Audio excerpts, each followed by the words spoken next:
The Charlie Rymer Golf Show, starring Charlie Rymer. Hey, okay, let's pick up the tempo. Charlie Rymer here, and welcome to my new show, where we do things my way. As a former golf pro and media personality, I know golf. But this isn't going to be your grandfather's golf show. I'm bringing you conversations with celebs and golf greats, getting off the course and out on the water, and even getting into some good eats. This is the Charlie Rymer Golf Show. Keep it in the fairway, folks. Today in Myrtle Beach, I'm at Wild Wing, and I'm hanging with PGA Tour winner Ken Duke. I'm Charlie Rymer, and this is Ridin with Rymer.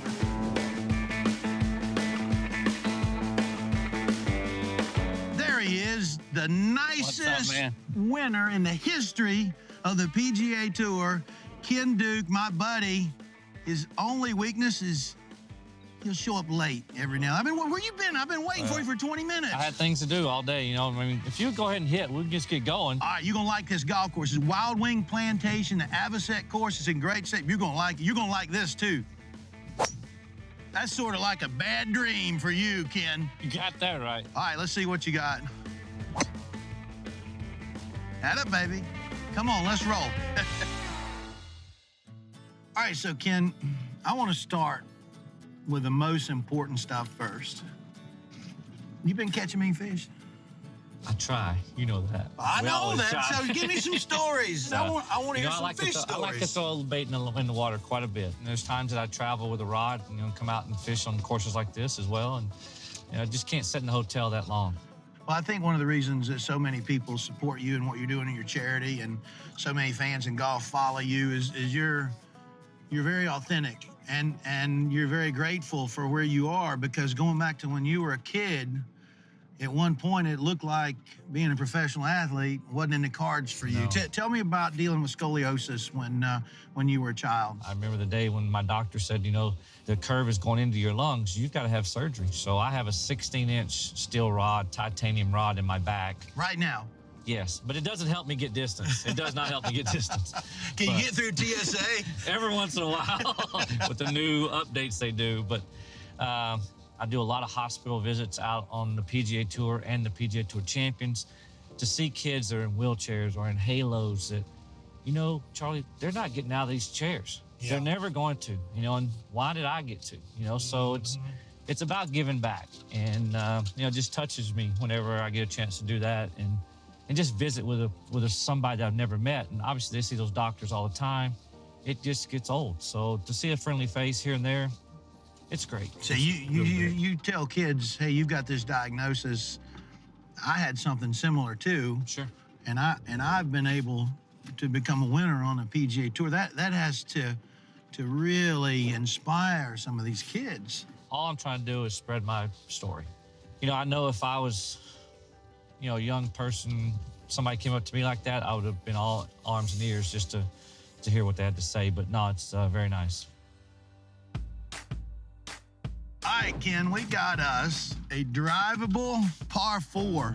And at our age, it doesn't seem like there's that many of those around anymore. I went at it too hard. Gave that a little extra. That's almost putting. It's right there.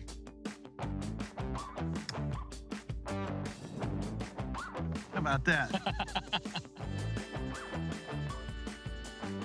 Your scoliosis, that titanium rod that's in your spine, that has shaped your golf swing. That's just part of it, and that's you know, working with my teacher Bob Toski. You know, he has so many people that he has to work with, and obviously take my ailment, what I have, and make the best golf swing out of it as possible. I'm glad you brought up Mr. Toski. I was going to get to that. You have had for a long time a special bond with him, correct? Right. He changed my golf swing, and I'm a lot more consistent, a lot more confident. You could go for days talking about his knowledge, and still to this day, just turned 93 a couple weeks ago, still as sharp as a tack. It seems that your relationship with him is much more than student-teacher. It is. Probably one of the memorable moments ever, Charlie. And you know, there's lists of them, right? I had a chance to take him to Augusta when I qualified for Augusta. We're walking down number 10 at Augusta at the top of the hill, and Mr. Toski looks up in the sky and starts talking to all those guys, to Merritt, Hogan, Sneed. Hey, guys, look where I'm standing right now. It knocked me out, Charlie. It just knocked me out. I'm just telling you. But what a special guy he is. Obviously, he's touched my life and many other lives. You know, his first PGA Tour win was at Wethersfield in Hartford in 1953. And 60 years later, his student, 2013, wins the same thing. So, a lot of things happen for a reason. You know, it's just part of it. What a great view of this with the grass right there by the water. Yeah, that's pretty, isn't it? Ooh, silky. Yeah, get it right. Get up, baby.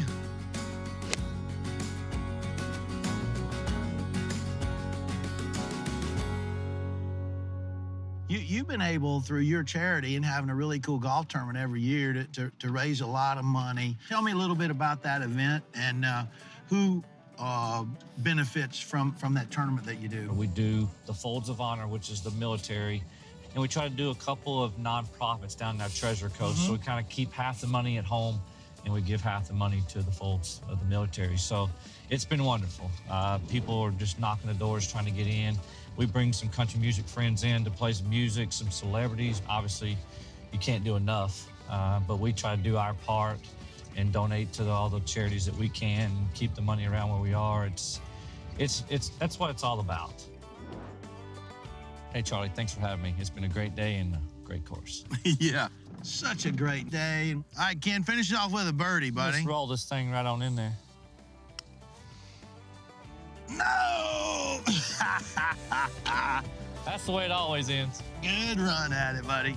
Thank you so much. Great spending time with you. Yeah, it's fun stuff. Always Appreciate a lot of fun getting out here to Wild Wing Plantation. Come on. You got it. I'm going to let you buy me some dinner now. Well, I always do that, Charlie. Come on. Well, why do you think I brought you?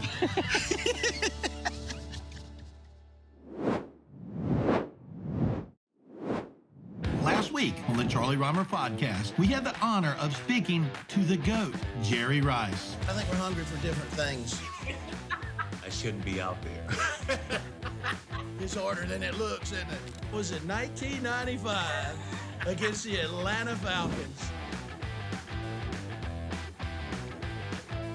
Jerry, let's talk a little bit of golf. When did you first get into golf? How did that come about? Well, Charlie, it was in '86. I was training with my trainer. We were at the track. We were getting ready to get a track workout in. Then we were going to transition into route running on the football field. And for some reason, he brought out, a couple short clubs and a few balls. So after we got the training in, I tried to hit the golf ball. And this stationary ball is right here in front of me, and I couldn't hit it. So I was like, I'm supposed to be this well-known athlete. There's a ball right there in front of me, and I couldn't hit it. And I think that was the thing that really, got my attention.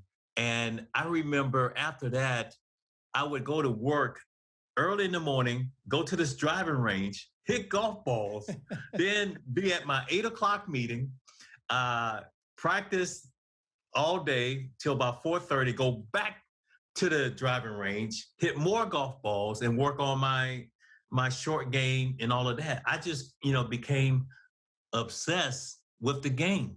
And it's such a beautiful game. And it's just something about when you hit that ball exactly the right way, where you want it to go, or you drain that putt. There's something about the game that it keeps pulling you back in. Well, the physical part of it, the challenge of it is one thing. And then the social part of it, the people that you get to meet, the relationships that you make. And last time I was with you, I was walking with you and Steph Curry and Justin Timberlake and Lake Tahoe.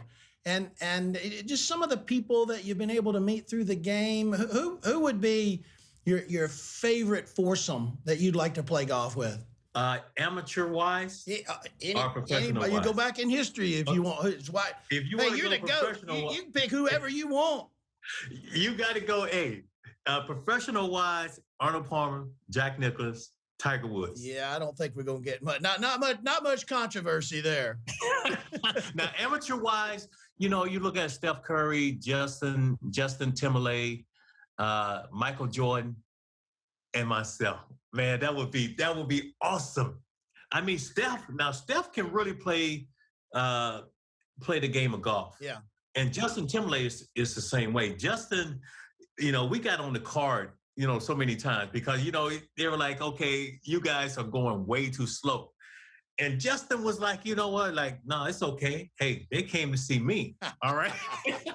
Yeah, he did. I think I heard him say that. I said, okay. I said, as long as we don't get penalized or anything like that, I'm all right. But yeah, just playing with those guys and the relationships that you build, it can last for a lifetime. I've had a chance a few times to play with Michael Jordan. I'm sure you've played with him a lot. And I love playing with him. And here's why. He's not nearly as good as he thinks he is. And financially, that's always a good thing for me. I'm sure that's the case for you, too. Yeah. What's your favorite golf course to play?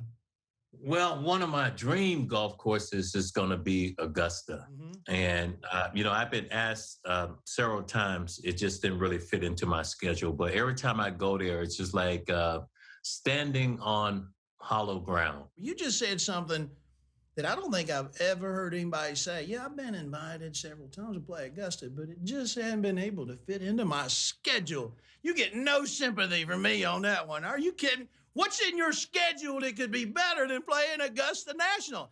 Have you lost your damn mind, Jerry? Hey, Charlie, but you could tell I was really being sincere about that. Because it's like once I'm obligated to do something, I pride myself on doing that. So if I have an appearance or something like that, I can't say no. And all of a sudden, because I have said yes, I can't turn right back around and disappoint a lot of my fans. And I very much appreciate that because I know you get asked to do a lot of things, including coming on here with us, and we appreciate that. I want to ask you, I'm a little thirsty here. I hope you got a pretty good look at what I'm drinking right here. I got a little I got a little goat fuel. Once you drink that, you're gonna be a goat, man. I'm serious. I think you're gonna be the greatest of all time. You're gonna want to come out of retirement. I think it's going to take a little bit more than goat fuel, but this does taste really good. Tell me about what's going on with this energy drink. Well, Charlie, we launched about a year ago, and we didn't only launch with just one drink, but 4 drinks. And I wanted to put something out there that was a little bit healthier because in 20 years, I always watch what I put in my body. And I think that's why I had that longevity for so many years. And so, energy drink like goat fuel, you're not going to crash, 200 milligrams of caffeine, 15 calories. But the thing that separates us is that we added cordyceps mushrooms. We noticed that these goats in the Himalayas, at that altitude, that they had all this energy, all of this bounce. And, what was going on? They were eating these mushrooms. So we put that into the drink, and it's a little bit healthier. Now we have 8 drinks because, it's about greatness, man. And I feel that that's really what life is all about. Well, it certainly tastes great. I see it's only got 10 calories in it. That's good for me. And I like getting a little bit of caffeine, especially late in the day when you're starting to drag a little bit. Wonderful looking product. One thing you said that tweaked my interest, you said, we noticed goats in the Himalayas eating mushrooms. Now, did you get like your pith helmet on and your safari jacket and get up in the Himalayas? I can see you behind a bush up there. What's that goat eating? What's that goat eating? A goat's eating a mushroom. Look at him jump. We got to check out that mushroom. Hey, why don't we put that in an energy drink? Hey, Jerry, I want to finish. We appreciate you. We appreciate all you do to pay it back, and we look forward to seeing what you do moving forward. We're going to drink plenty of goat fuel, we can tell you that. And also want to let you know, here in Myrtle Beach, I know you love golf. We got about 90 courses and 70 miles. Anytime you come down here, we're going to roll out the red carpet for you. Hey, Charlie, you know what? I'm going to hold you to that. Come on. I'm going to hold you to that because we need to get out and play some golf, man, so, you can help my game, okay? Yeah, are you telling me I'm going to get some shots from you? I mean, you're the GOAT. I got to get shots from the GOAT. Hey, And you never want to challenge me, Charlie. I know. Okay? I know that. Jerry Rice. Because all I have to do is bring you to San Francisco and have you to run that hill that I used to train on. If I beat you, you got to come to San Francisco and run the hill at Edgewood. I think I already got a hamstring pull thinking about run. As soon as you mention run, I'm out. But we'll definitely play some golf. Jerry Rice, you're the best. All right, you're buddy. the GOAT. Thank you so much. Hey, thanks for having me, man. Take care. For our entire interview with Jerry Rice, you can find that at playgolfmyrtlebeach.com.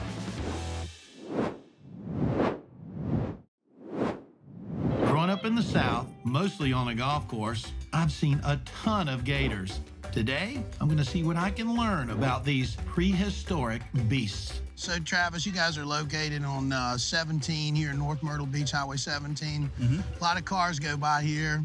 From the car, when you look at Alligator Adventure, you go, oh, that's a nice little place.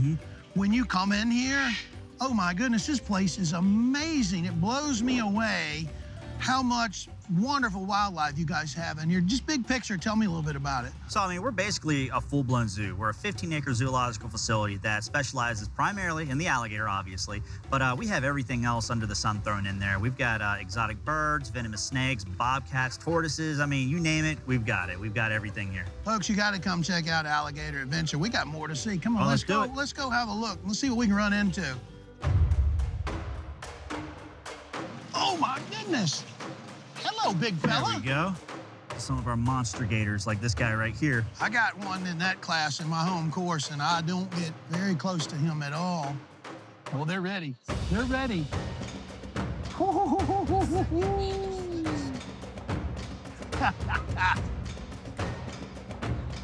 Ooh. Man, I'm telling you what, this is so cool watching these alligators feed. But there's so much more here. Let's go check it out. So, Travis, what do we got right here? Well, you're in for a special treat today. That is Utan. That is one of the world's largest crocodiles known to man in captivity. 20 foot, 2,000 pounds. And today is feeding day. He is ready. You want to go in there and see what it's all about? Go in there with Utan. 2,000 pounds. Yes, sir. Okay. Let's do it. All right, come on. You first. Hey, hurry. Hey, all right, guys. Quickly. Easy. I can't believe how big that critter is. My goodness, when he started moving, the earth was shaking. That, by the way, what he's eating over there is a 7-pound rabbit. Easy. No way. Might have some leftovers for you. You want to wrap it up? No, I'm Bag good. it, take it home? I'm good. I couldn't make that taste good on a big green egg. I think that's it. 20 feet. Roughly 20 foot, 2,000 pounds. Again, one of the world's largest crocodiles known to man in captivity. And let me ask you a question while I'm in here. I like having a lot of fun. This is a serious question. All across the southeast Florida, there's a lot of alligators on golf courses. They're not as big as that right there, but we got some big ones. If you encounter an alligator on a golf course, what's the best course of action? Alligators really don't want to mess with you. They don't want anything to do with it. The worst thing you could do is approach the alligator. I mean, alligators are hatched with a natural fear of man. They really want nothing to do with you in the wild. It's whenever people start to feed them is when it breaks down all the laws, all the rules for that animal, and it starts to associate people. Where are you going? I'm listening. Where are you going? We're not done yet. Okay, I'm listening. So, yeah, I mean, as long as you don't feed them, as long as you don't approach them, you'll be fine. Alligator's not going to chase after you on the golf course. They want nothing to do with you. Well, if you see one on the edge of the water, I've always read, don't get between the alligator and the water. Is there something to that? That's good advice, yeah, because if the alligator does get spooked, guess where it's going to go? It's going to go right to the water, absolutely. Another thing I've always read, they say, if one gets after you, zigzag, don't run in a straight line. Is there something to that? So if you're zigging and you're zagging, I mean, you remember back in elementary school, they teach you the quickest route between 2 points is a straight line. If you're zigging and you're zagging, basically all you're doing is you're asking that alligator, hey, do you chew better on the left side of your mouth or chew better on the right side of your mouth? Yeah, straight line, book it. I mean, they can get upwards of about, a smaller one can get upwards of about 17 miles an hour on land. They're not going to chase after you. So just run if they do. And again, be faster than the people you're with. And one more question while I've got you. I'm a dog lover. I've got 2 beautiful golden retrievers. I've heard that a lot of problem gators in Florida and coastal areas, when they have to take them out, they find a lot of dog collars in their bellies. Pretty good idea to keep your dog when you're walking them away from any kind of pond where something like this might live. Absolutely, especially around dusk. That's a prime hunting time for crocodilians is at dusk. Well, Travis, this has been really a lot of fun. It's been great. But we're not done. We gotta. He just ate, so we gotta brush his teeth. We gotta floss. You know, you might not be done. Charlie, where are you going? But I'm done. Charlie's done. I thought you were here for the long haul. No, Charlie's done. I'm good.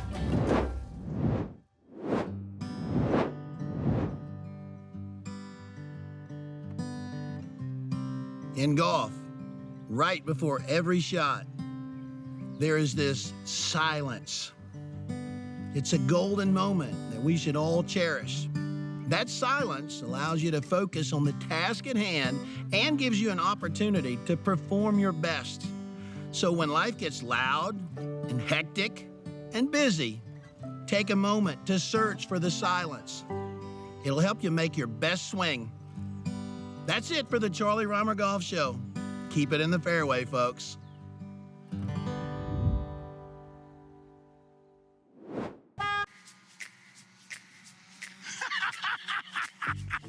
That's the worst shot you've ever hit in your life. I'm a PGA Tour winner. Had to have a blooper. So there's all kinds of programs out there to help. That was close. I am the alligator capturer. Sort of. He's not happy. Don't be so nervous. Relax. It's okay. You come on in here and grab a hold of this gator.